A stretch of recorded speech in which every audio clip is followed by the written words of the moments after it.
Cool. So thank you so much for doing this. You are welcome. So for those of you who don't know, I think most people know who you are in the dojo. Yeah. In general. Just not in general. You're not that famous yet. The podcast hasn't gone global yet. But Sarah is my mentor, business mentor, but also an amazing sales trainer, and she's got a podcast. And you're writing. What's going on with your book? So it's obviously me. Is the delay at the moment. I was explaining to Haley. You can write a book while you were having a baby as well. Like, what's wrong with it? I was cooking the baby, which is a lot easier. They're a lot easier when they're cooking, really. Although if I'd have quoted me that at the time, I'd have been like, no, it's not. But they don't actually they do keep you awake, but not to the same degree. I was like, I at one point I didn't think I was going to meet my deadline of getting it sorted before he arrived. And I was like, I'll be fine. They don't do very much. Well, no, other than cry and want to be held. I mean, how I thought that I was going to be able to type away, I just do not know. But luckily I got it sorted. So it went off. It was cold red. So somebody random who's never read before, who actually knows about books, read it. And then I'm supposed to make changes based on that. Fortunately, they didn't want that many changes. But the changes they did want, I still haven't done. And the poor guy, I've rearranged him about 4 times now, my wordsmith mentor guy. But I've told him the 12th of January, which is like next week. I am keeping that appointment. So I'm going to be doing that. I don't know when. But yeah, that'll be fun. So that's not coming out till March. But they're going to finish it off, do all the jazzy bits, and then soft launch March, and then it'll actually go it'll be a bigger deal 2 weeks later. So that's for April when I get back. Exciting! Yeah. Get a signed copy. Oh yeah. You'd be like, don't deface it, love. I can't go sign it on.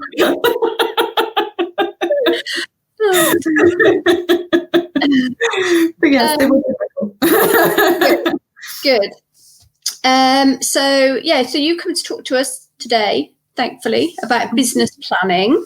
Yeah. And I've basically asked you to do that because obviously we've got lots of business owners in here, and as I wrote in my description, you've helped me grow my business massively in the past 18 months. So you are the only choice as far as I'm concerned. So do you want to tell us a little bit about what you're going to talk about today, and then I will disappear so that you can get on with it. And I've got my notepad. I'm going to be taking lots of notes. Have you got the book yet? Did you got the book I recommended? Yeah. I should have shares in it or something. I should be like, I love it. Brilliant. So how have you found that so far? I'm only about 6 pages in, but it's on my list of I want to finish my business planning by the end of next week. So I need to have finished it by then. I'm going to combine what I learned today with that, and then it'll be done. There you go. Oh yeah, that's a good idea. Well, I'm going to mention it later anyway, the book. So cool. I will touch on that then. But you don't necessarily have to read it cover to cover. There's bits in it that are the niceties, which are good to do, but you don't have to be doing right now. But there's elements of different bits of planning bits. So yeah, cool. That's good. So today I'm talking around business planning, which basically, it's setting goals and then it's having a plan to get to those goals. Otherwise, it is literally just a dream. If you haven't got clear steps in place, then you're not going to be able to break that down and know how to get to that. And then that's when people end up sitting on sofas thinking that if they think positively, they're going to attract it by laws of attraction. Manifest. Write a check to the universe. Write a check to the universe and it will cash it for you. I think at the moment, the universe is just dealing as a pile of shit, isn't it? Really? I think we need to possibly be more of active participants in what's going on. Maybe have a plan B other than just the universe. Although, to be fair, if you sit on a sofa and don't go anywhere near anybody else, then you are likely to survive. That's true. But, other than that, so it's it's taking action. It's figuring out where do you want to be and why you want to be there, and then breaking it down. And I'm uber into, as Hayley knows, into breaking it down and having steps so that then I can keep you accountable. So if you know, yeah, exactly. If you know what each week on week what you're supposed to be doing, then you can see that progression towards what you're aiming at. Some days in business, it just feels like, it's a big pile of shit and nothing's going right.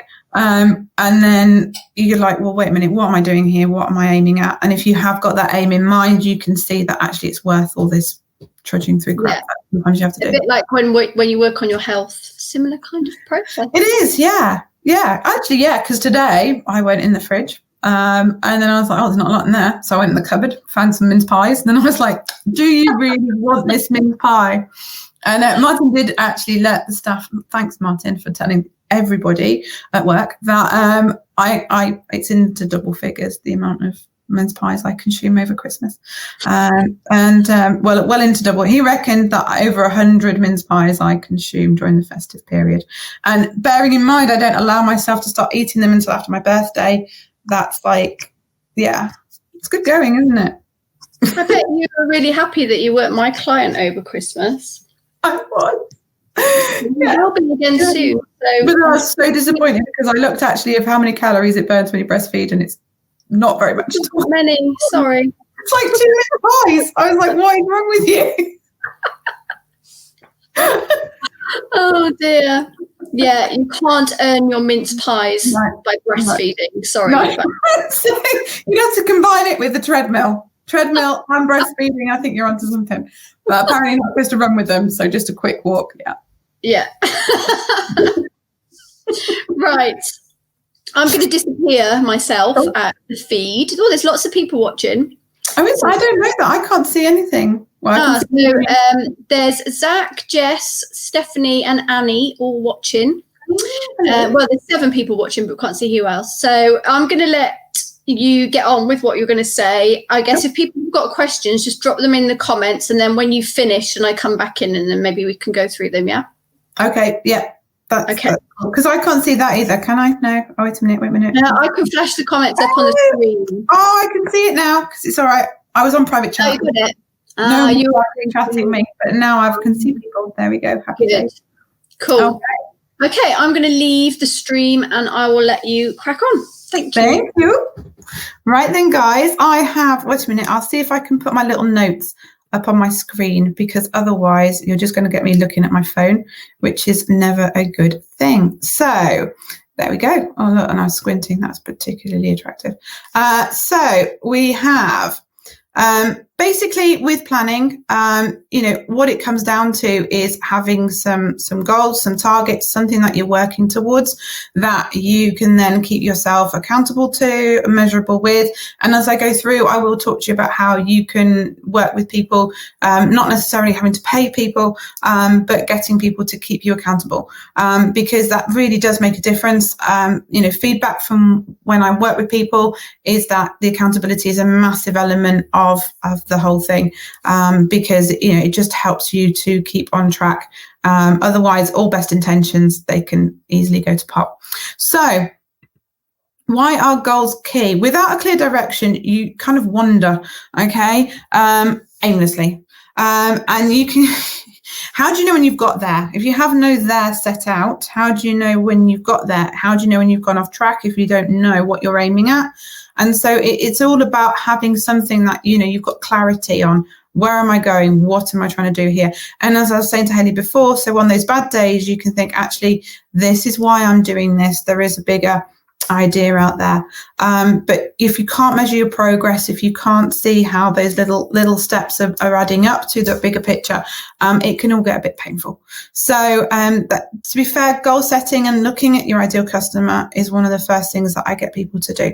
Now, thinking about, you guys are working with Hayley. You're working with Hayley because you want to get healthier, or you want to, look healthier. You want to be thinner. you've already got that goal in mind. You've already got an idea. You've probably got an ideal weight, or you've got an ideal distance that you can walk without feeling like, you know, you're going to die, or, you know, you've got something as far as an activity that you're trying to do, triathlons, Ironman, whatever.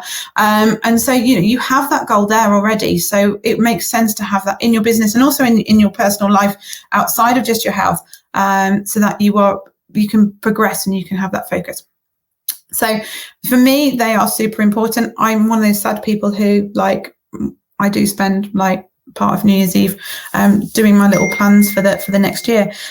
So, you know, it's it's a big thing of what I do. I like doing it. So just to be clear, like targets and goals, for a business target, planning out your targets, you know, it's to determine how successfully you are achieving an objective, whereas the goal is the objective. And that's how I kind of look at these things.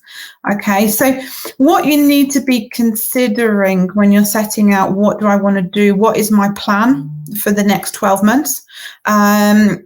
Is to think about, okay, I have two types of goals, which you can, you know, two types of plans, but two types of goals. You've got like an overall kind of ambitious goal, and that, you know, people call like, you know, your big, scary, big, hairy, whatever target that you're working towards. So it's an aspirational thing. It's an ideal. So it's that stretch target, stretch goal. What you'll find is that you've also got goals that you will be setting that are realistic. Okay. And I am one of those little punky people who, yeah, I'm all for the absolutely massive aspirational goal that you're working towards, you know, franchising your business, having a passive income, which is what everybody wants without any work, or, you know, being able to sell your business. But in the meantime, you know, what do you want, you know, for say your business for like millions? You could say your business at any point, but, you know, selling your business for a decent amount. And you might think, God, that is just so far from the future. That seems so not where I am now, that it doesn't feel realistic. So within that, it's good to have those realistic ones. Actually, where am I now? What do I need to do? And how easy is it to break that down and figure out what I want.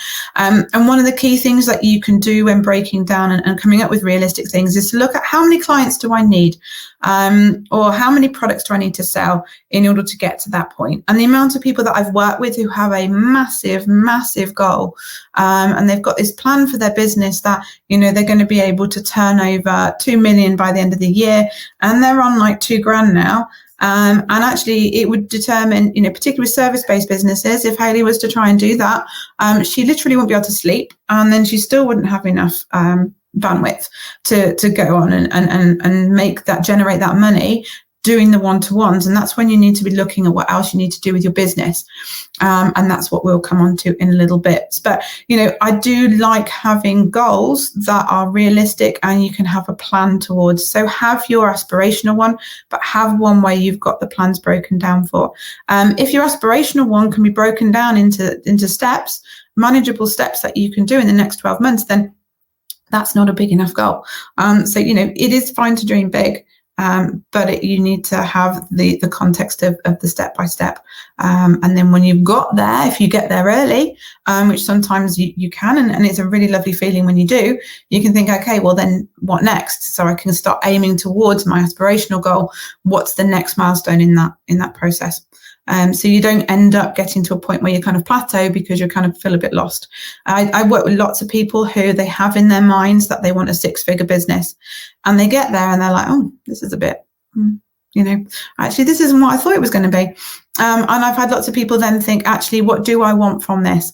And they've rethought it totally. And I've had people turn around and off the back of actually achieving their financial goal, want to start like giving stuff away and doing stuff for the love of it, because actually they've realized that the whole aim of it being a 6-figure business is actually quite shallow once they get there. So it's about having that why. What is your motivation? What will you do with that money? What will you do with that time once you've got it?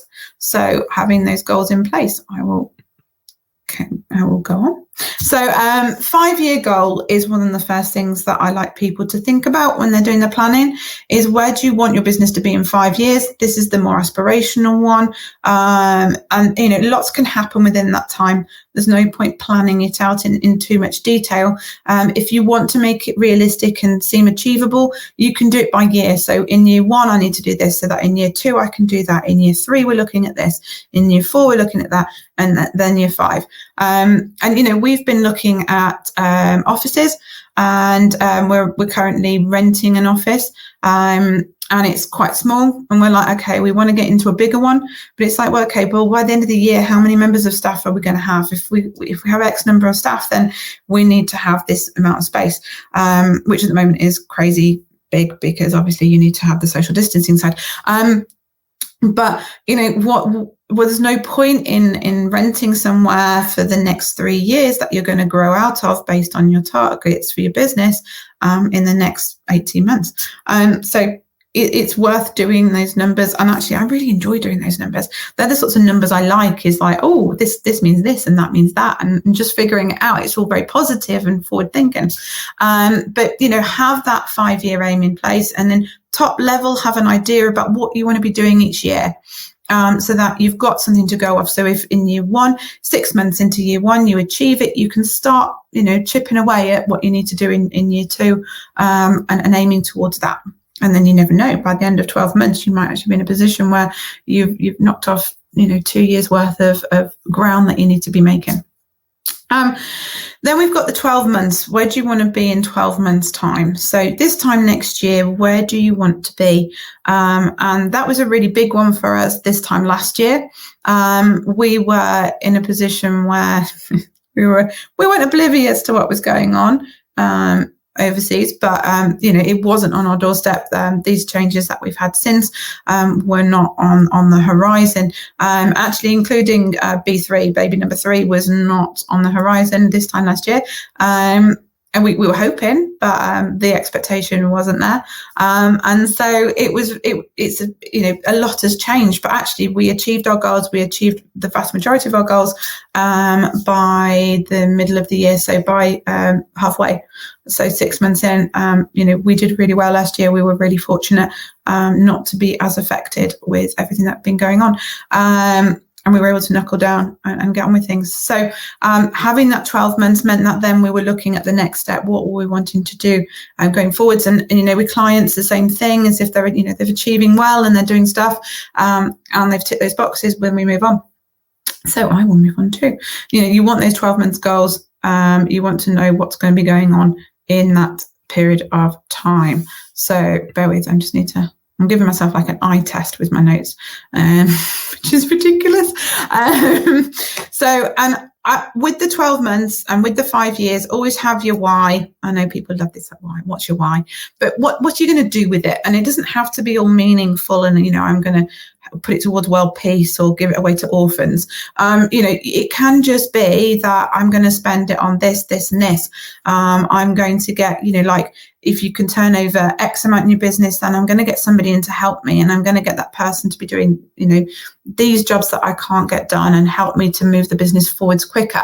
The biggest leap that we've had as a business has been when we've got staff in. Because all of a sudden, they don't work at the same capacity as you. You're expecting kind of like 60% out of them, aren't you? You are getting other people working on the same things at the same time as you. So, it is worth figuring out those milestones and, pushing yourself that when you get to that, take that plunge so that it can free up your time. And even if it's to free up that time so that somebody else can do that and you can have some more time out, there's nothing wrong with that. They don't have to be all meaningful and, Mother Teresa, like, they can be whatever you want. But have those motivations and have things that motivate you to get you pushing forward. So the steps. So you're right at the beginning of the year now. Okay, what do you want to achieve in 2021? Yeah, regardless of what goes on around us, what do you want to get done? What do you need, or what do you need to find out in order to achieve that goal? Okay, so this is getting into the business planning side of things now. And when you're doing your business planning, when you're figuring out where you're going to spend your time, which is a resource, which is there's not an indefinite amount of resource there. So, you've got to figure out, well, how am I going to separate my time? If you are always implementing in your business, if you're always serving customers and you don't allocate any time to working on your business instead of in it, yes, cliche, but it's very good cliche. Then, how are you going to progress your business forwards? And that's the thing is that I talk around it being like a hamster wheel. Your hamster wheel of implementation, you're working with clients. They're not necessarily the most grateful clients. They're not exactly the ideal clients, but they're keeping you really, really busy. And you're like, well, I don't have time to do any business development. I don't have time to go after my ideal customer. And if I did have my ideal customer, I don't have the time to then work, with them because I'm so busy working with the people that I've already got.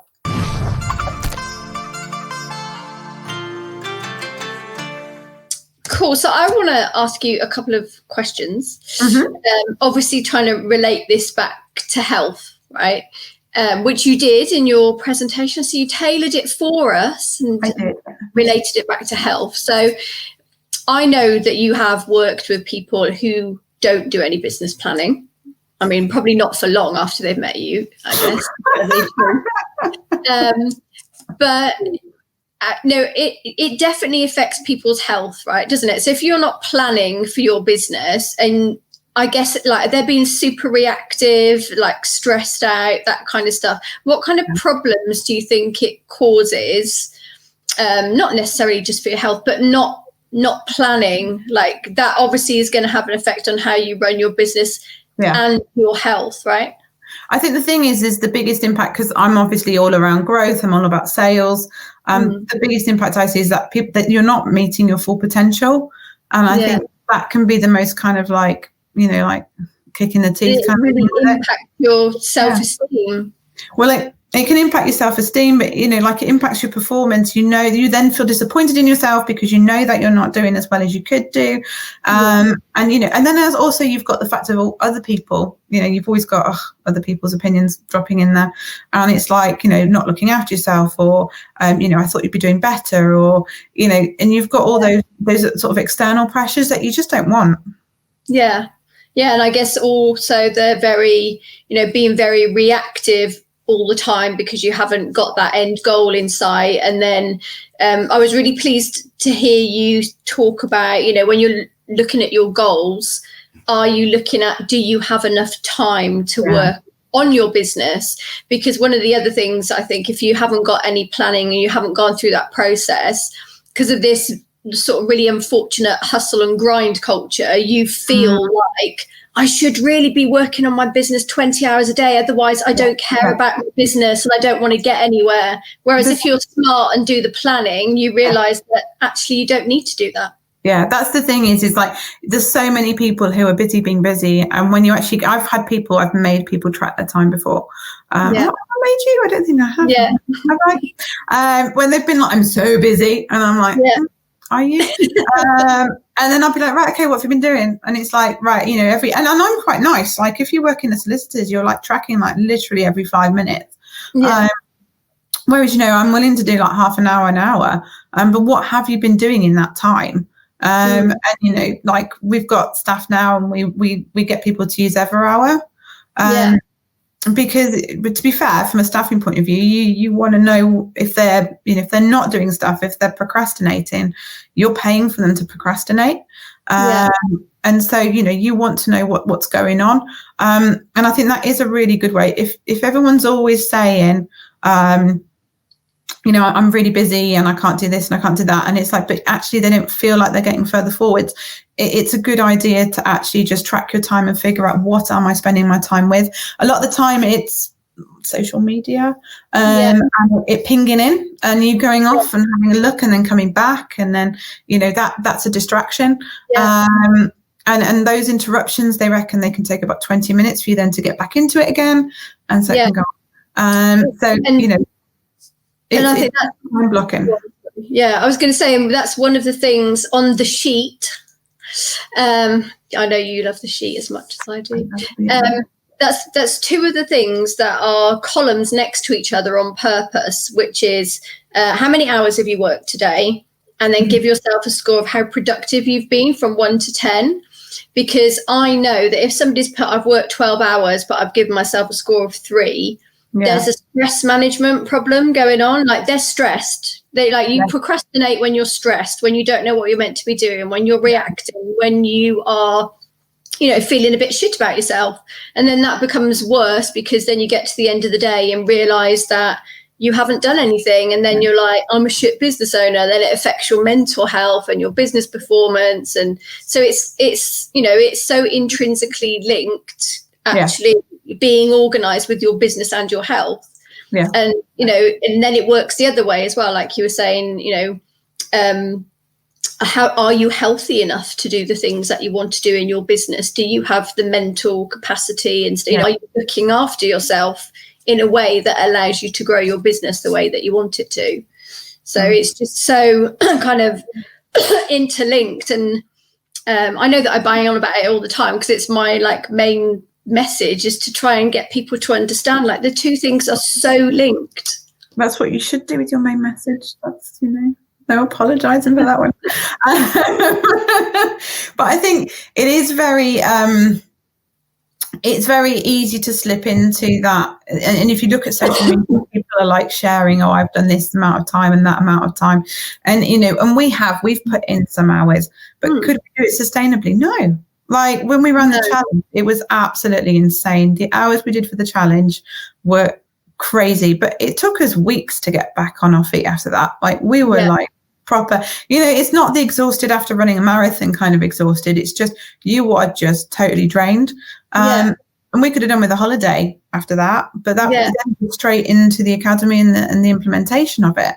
And it was our own fault, because actually when you look at planning, we'd had the idea, and I did confess this on my podcast, so it's not like it's but it was, we decided to do it on the Thursday, and the ad went live on the Monday, and the academy opened that Sunday, the following Sunday.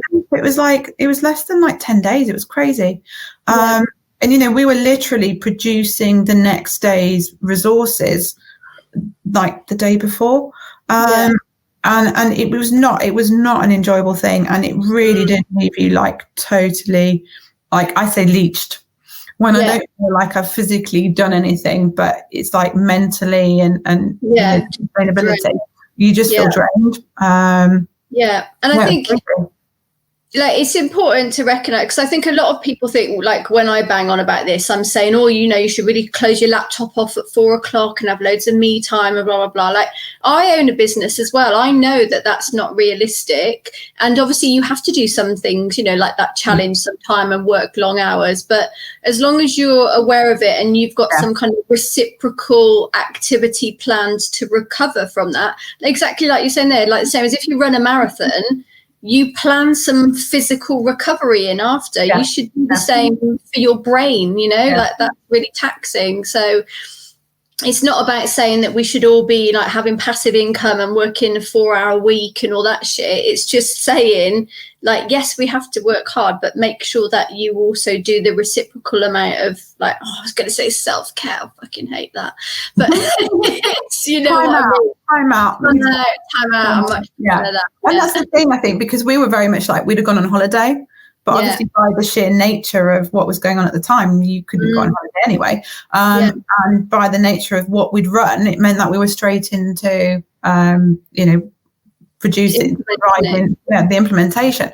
I think, that's why, I was saying to you before we came on that, we're looking at doing stuff differently this time, because I don't want that. Anything else, it's not enjoyable. So it's looking at construction differently. And I think that's also a really important point is do you think that you want something at the time? It's a bit like, I was really happy to hear you talk about the goals, and when you say people come to you and say, I want a 6-figure business, that's really similar to when people come to me and say, I want to be a size 10, and you're like, how do you know you want to be a size 10? You might be fucking miserable. You might be starving and walking like 6 hours a day to do enough steps to stay that way. So it's the same way you say, I want a 6-figure business. Like, do you? How many staff do you need? Do you want to? Yeah. Do you want to manage staff? Is that going to be more stressful than the amount of income it brings in? And is it worth it? And people don't think about the trade-off you need to make. No, they don't. And the thing is I think it helps. The trade-off and everything helps when you've got an image of what you want to do with that money when you've got it. And, and if it is into investing in stuff like, and I find it really interesting that I can't remember who got me to do it, but somebody at one point got me to do where I must have read it. I don't think it was an actual one-on-one conversation, but it was like, write down if you got your ideal life, or you like, you won the lottery. What would you actually buy? What would you actually do? And like, I had like 4 things on there.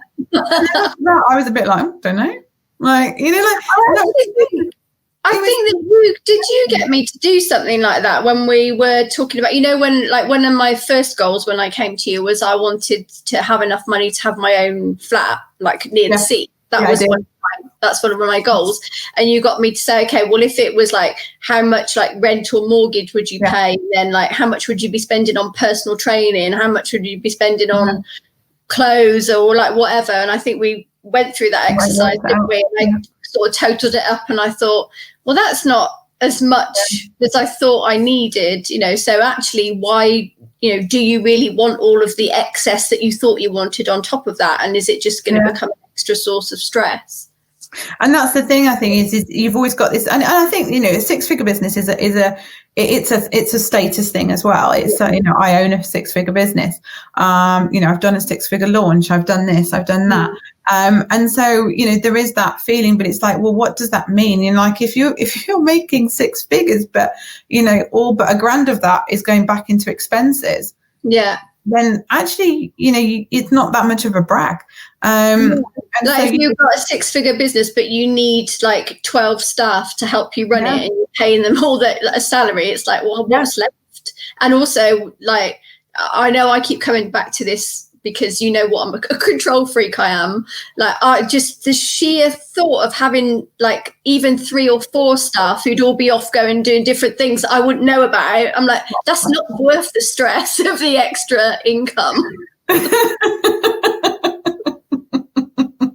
I think that's the thing is fundamentally a lot of us who run our own businesses, we're not very employable, and we are really controlling, and I think that's like a massive thing is there's some things you can't wait to get rid of, but other stuff we're going through it with the agency at the moment where you're having to like prize it off Martin.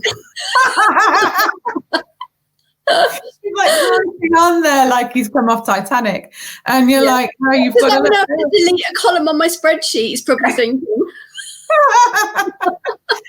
You've got to let go. You've got to let somebody else do that. But it's, it is really hard to do, particularly when your business is like your baby, isn't it? And it's like how picky do you get over people looking after that? And then that people aren't going to treat your business. No one's. I mean, that's what my message is always around with sales.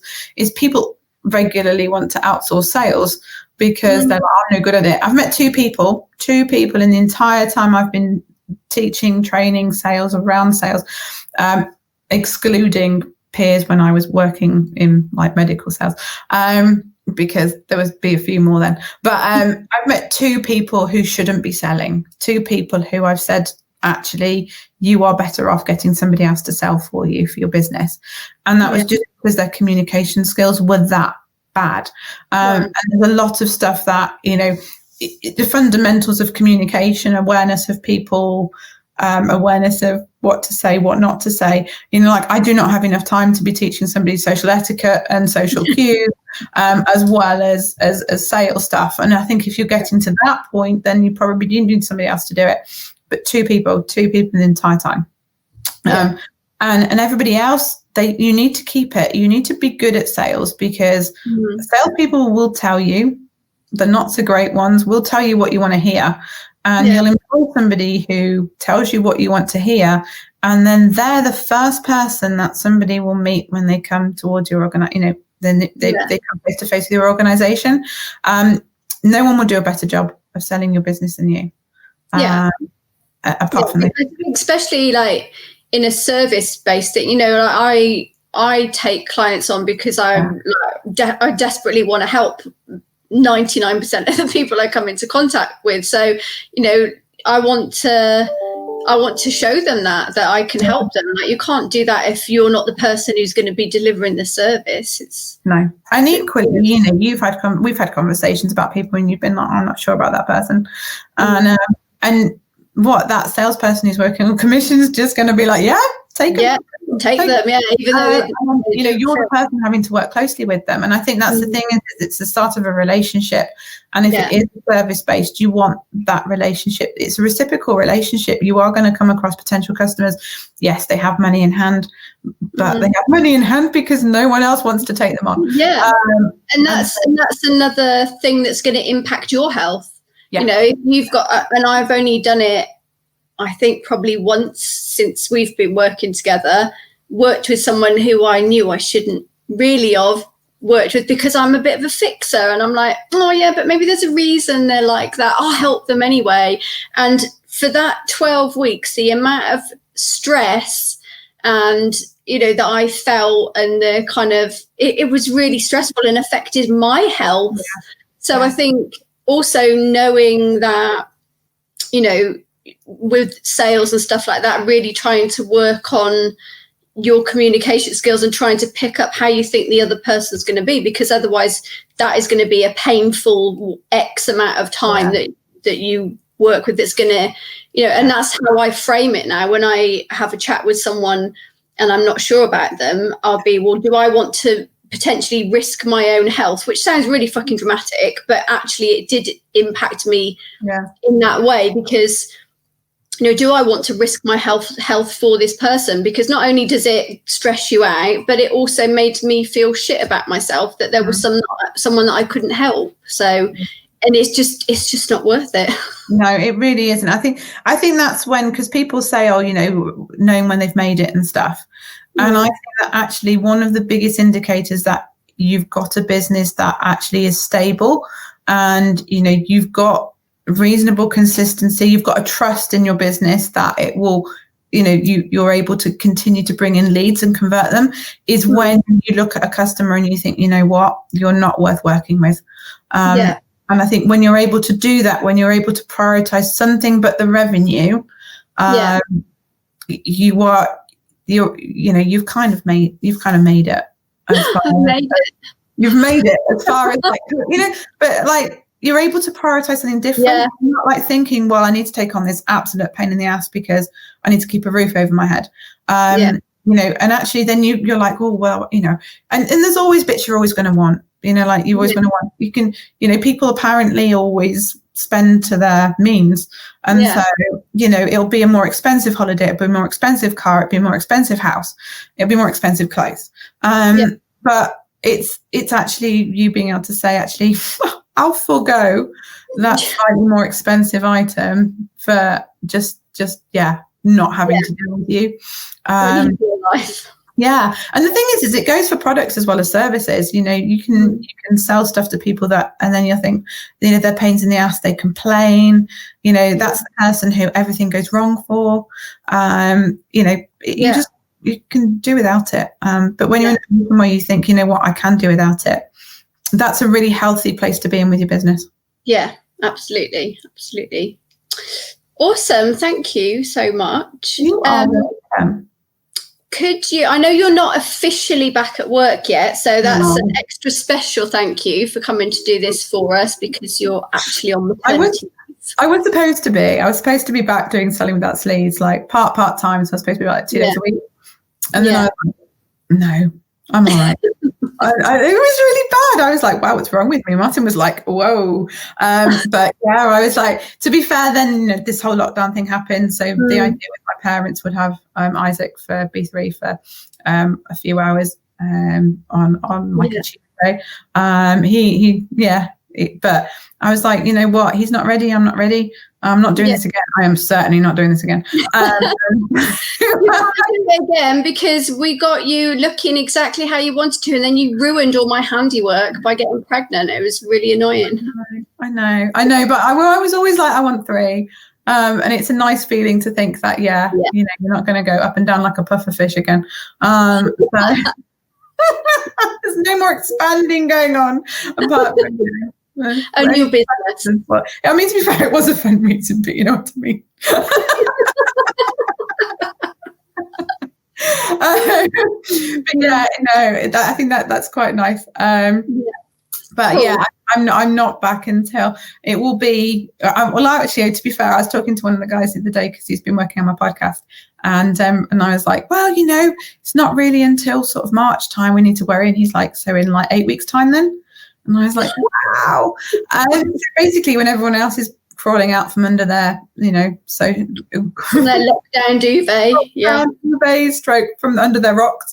That will be, I'll be doing the same thing. So, I'm doing lots of different bits behind the scenes. I'm keeping my podcast going. But yeah, I'm looking at goal setting onto YouTube. Sorry, I'm putting my goal setting training. I'm kind of doing it as the podcast, and then I'll put it onto YouTube as well. So that will be there. I was just about to say, can you, until you officially come back, can you tell people where they can find you? Because I know you've got a free Facebook group, you've got your podcast. Can you tell us a little bit about that? I've got my free Facebook group, it's all Selling Without Sleaze. So nice and consistent. I do like to, do what it says on the tin. That, to be fair, there's a bit of accountability. There's some more posts going in there over the next few weeks.